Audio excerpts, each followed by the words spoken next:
Actress Natalie Wood. Natalie Wood. Actress Natalie Wood. Natalie Wood's body was found dead now at the age of 43. Her body was found dead shortly after dawn yesterday, just off Santa Catalina Island. Actress Natalie Wood was intoxicated and angry after an argument between her husband and actor Christopher Walken, and apparently fell into the sea. Actress Natalie Wood was drunk when she apparently slipped into the ocean trying to board that small rubber boat.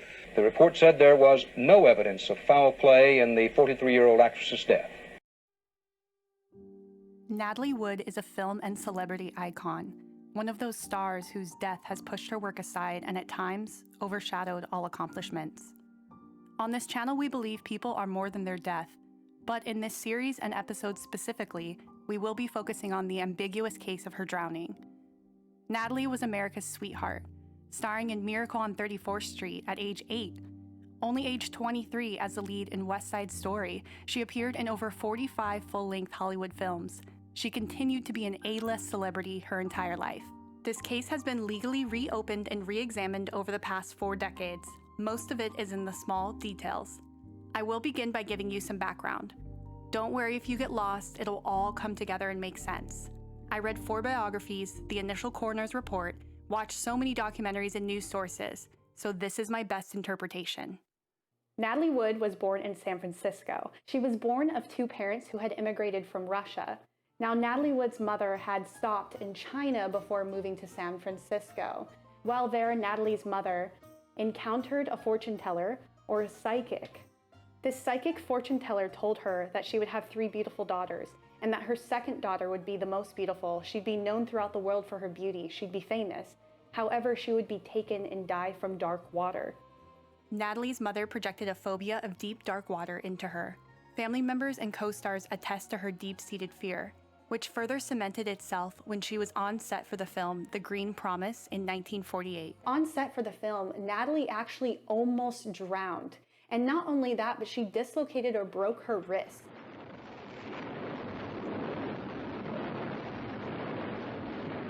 A few years later, Natalie then landed parts in early 1950s TV shows, commercials, and other films. Directors always cast her as the innocent girl next door. Her character range was finally tested when she landed a co-starring role in Rebel Without a Cause in 1955.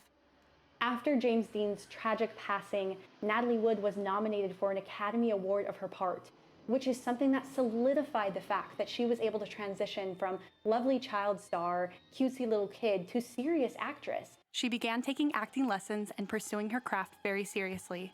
This paid off, as then she was the lead in seminal classics like Gypsy, the musical film, West Side Story, and Splendor in the Grass. RJ, or Robert Wagner. Natalie Wood and Robert Wagner did end up getting married.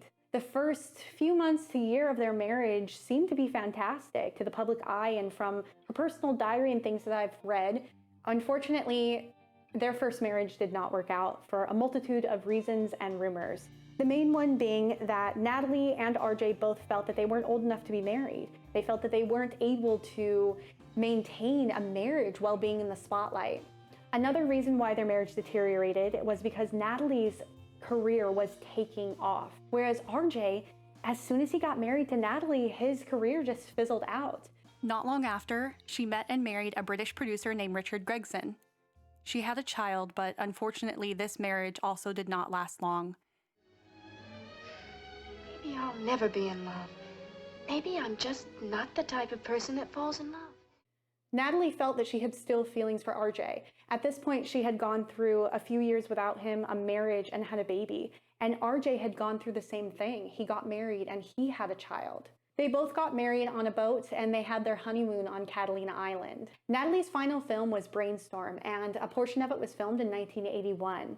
So Natalie was working on this film with Christopher Walken. Natalie and Christopher had grown close on set as friends, as they both had spent an entire month filming in North Carolina. Naturally, the filming paused for Thanksgiving, and they both flew back to LA for the holiday. But Thanksgiving weekend 1981 would be Natalie's final days. Her body was found washed ashore on an island cove, wearing nothing but a flannel nightgown and wool socks. RJ, Natalie, and Christopher took a weekend trip to Catalina Island along with their hired boat captain, Dennis DeVerne. Dennis was also a friend of the family after having spent years driving their yacht. Other friends were supposed to go on this trip too, but had to bow out for various reasons. Their yacht, called the Splendor, was anchored off of Avalon, the island's main town. The afternoon was spent shopping and going to dinner. Yet that night, Natalie refused to sleep on their yacht. She asked their hired captain named Dennis DeVerne to help her navigate to shore. They boarded the little 12-foot dinghy boat and slept overnight in the Pavilion Lodge Hotel.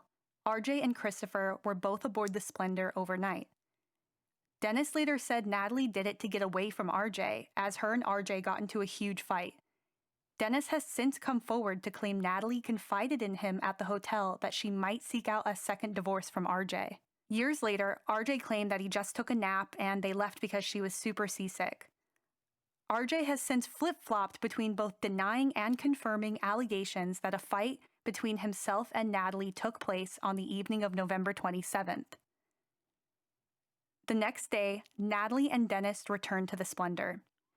Natalie's final diary entry writes, "The undertow is very strong today, and this loneliness won't leave me alone." That evening, they were all seen having dinner at Doug's Harbor Reef restaurant. It's said they allegedly came in already somewhat inebriated, brought their own wine, and ordered multiple other drinks too. Interviewed employees later stated they noticed nothing out of the ordinary about their demeanor or overheard conversations. However, when they left, the restaurant's manager called and warned the harbor master to watch for their safety as they were all way too visibly drunk to even drive. They left the restaurant at around 10 to 10:30 p.m. and took the dinghy boat back to the yacht. Natalie went missing around 11:45 p.m. according to RJ and Dennis. And yet, a call for help was not even made until 1:30 a.m. The Coast Guard was not alerted until 3:30 a.m. A search ensued, as low-key as possible so not to tip off any paparazzi or media.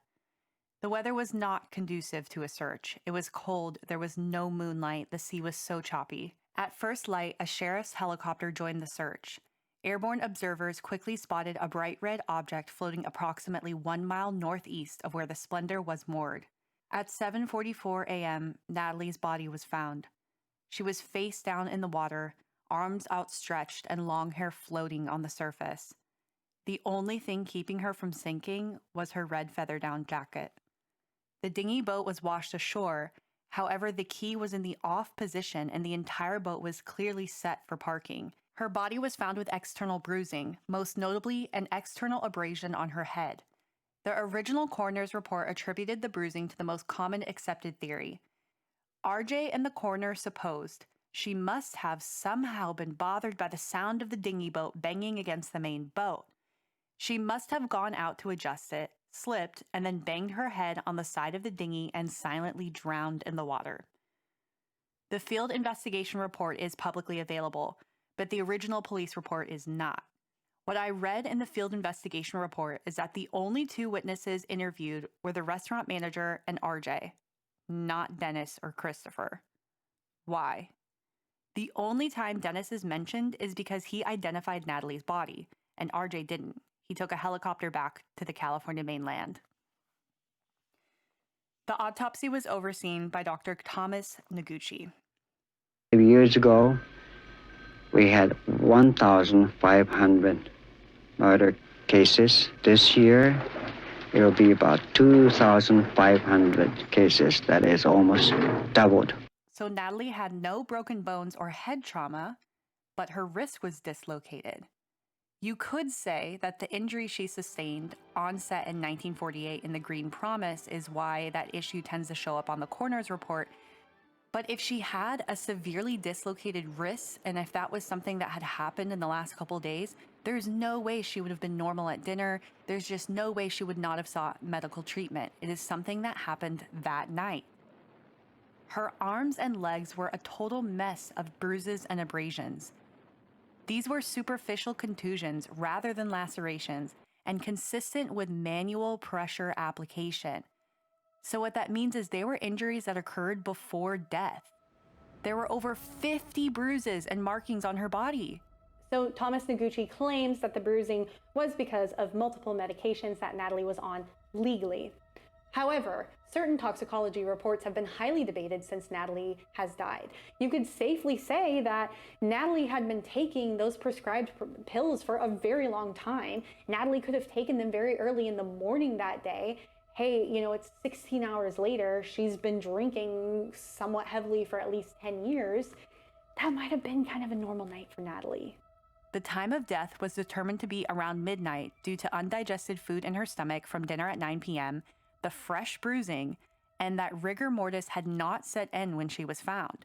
Natalie's blood alcohol content was 0.14. It's safe to say Natalie's tolerance was extremely high. Natalie was a more heavy drinker, especially towards the end of her life. And something that Thomas Noguchi lacked to do was take assessment under Natalie's fingernails. And that is just such a basic thing that you do. They say her bladder was full.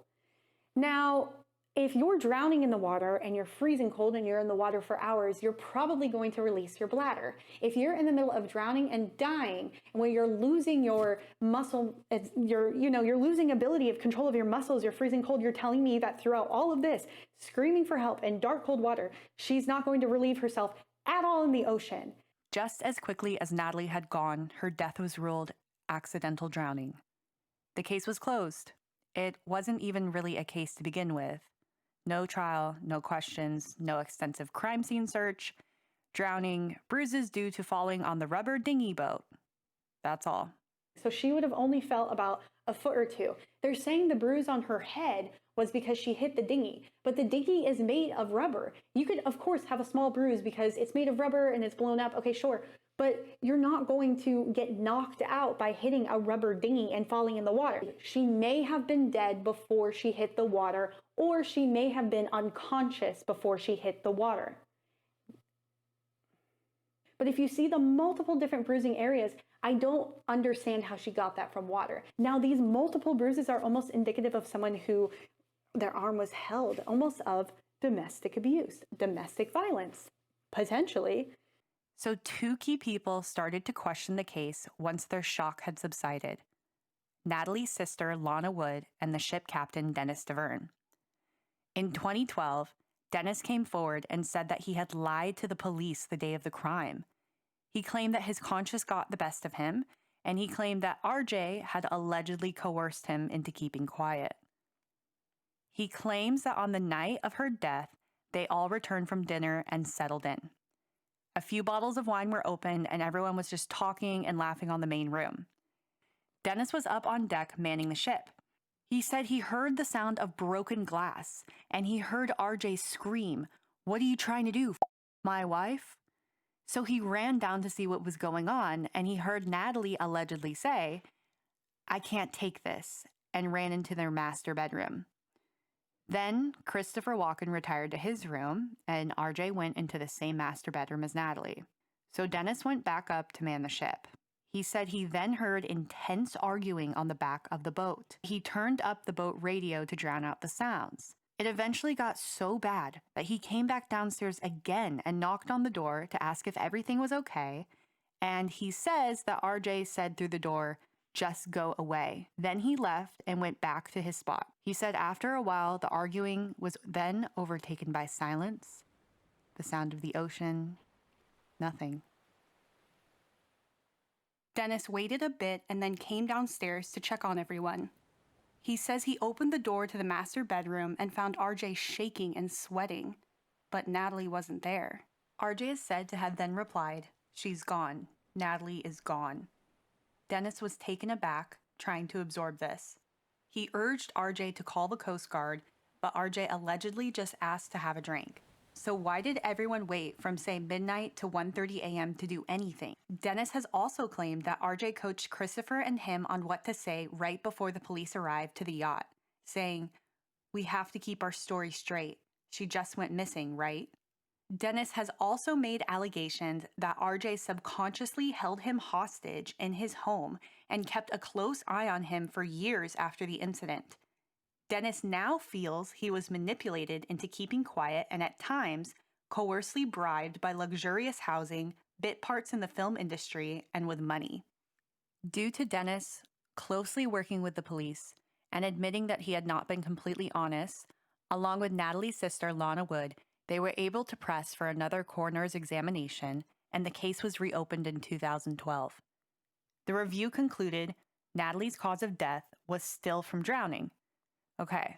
However, the official report gives the opinion that Natalie's bruises were far more consistent with a multi-person fight on board the yacht rather than a sole struggle in the water. Natalie's autopsy report was reopened and it was changed from accidental drowning to drowning and other undetermined factors. Independent witnesses later came forward, and their confidential stories have very closely aligned with Dennis's amended testimony, and this is according to detectives as of 2018.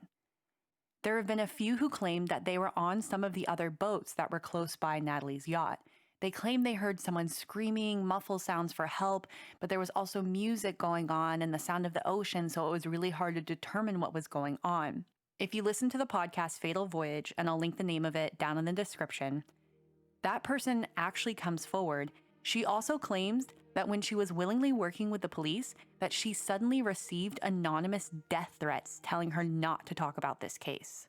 Natalie's sister has spent the rest of her life trying to seek more answers to this case. Here are a few key points which Lana makes in questioning what happened the night Natalie died.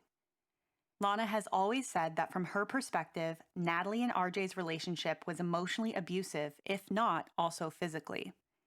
Various podcasts claim that there was an incident during Natalie and RJ's first marriage where RJ got a shotgun and went to actor Warren Beatty's house because he was having an affair with Natalie.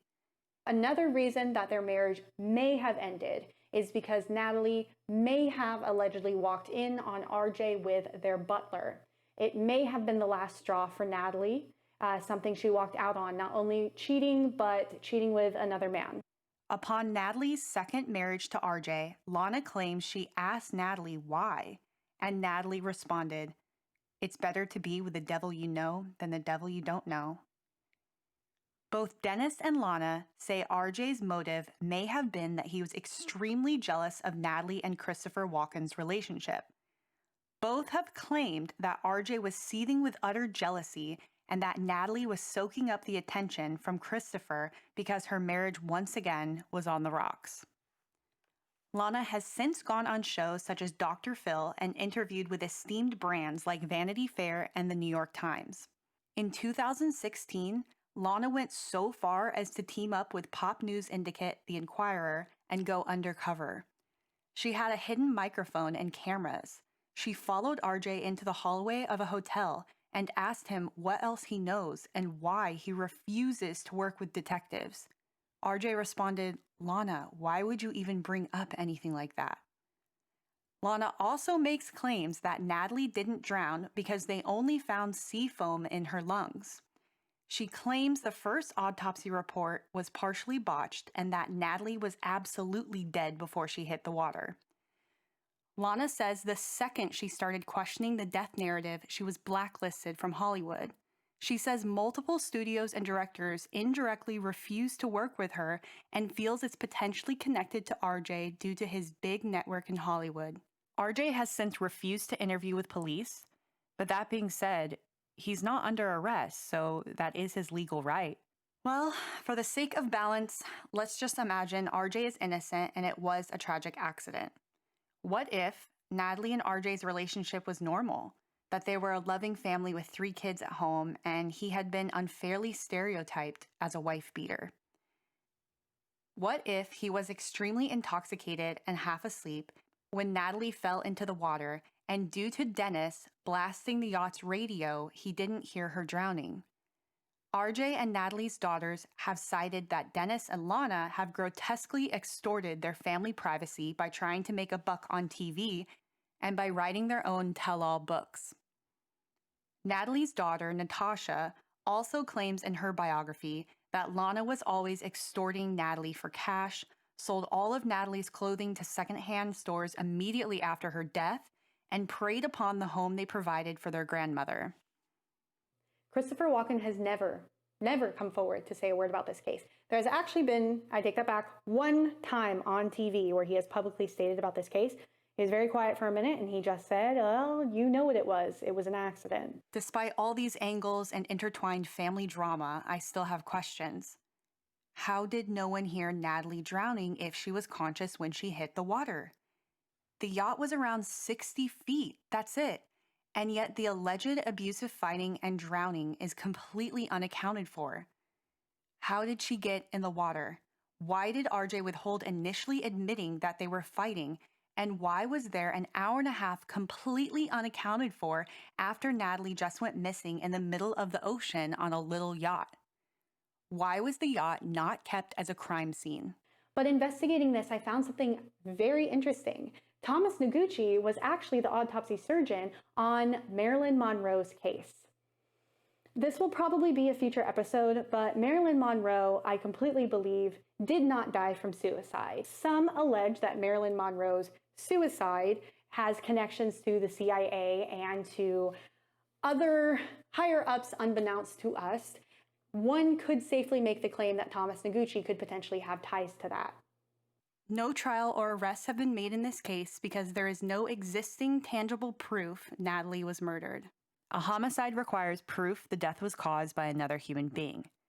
However, they could no longer support an accidental conclusion like before. RJ is classified as an official person of interest. He can't be prosecuted for anything other than homicide charges due to California's statute of limitations, which passed 3 years after Natalie's death. And this case is going to close without justice very quickly, seeing as the people involved are getting much older, seeing as Robert Wagner is in his 90s. I've been sitting on this case for over a year. I do definitely have my own beliefs on what happened that cold night on the ocean in Catalina. I do think I can safely assume what has happened, but I cannot say that out loud. If you have some theories, if you have new information, if you think I got something wrong, tell me in the comments below. I wasn't able to make it to Catalina Island, but I stood on the shores of Santa Barbara. It's only about 100 miles north of where Natalie's body was found in the Pacific Ocean. After meticulously researching this case, I had to push aside speculations and just contemplate. Natalie Wood was a strong, hardworking, incredible human being. Her iconic career and beautiful personal life has been utterly tarnished by tabloids.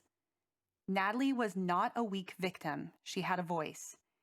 Due to this negative legacy and still open-ended case, I truly think her soul has not spiritually moved on to the other side yet. I hope in my presenting this case, it provokes curiosity and justice. Please, of course, subscribe to this video if you'd like to see more. I do hate trying to pitch myself on camera, but if you would like to see more stories, I can't keep doing this unless I have your feedback and your support. No matter what you say, it's because of Patrick.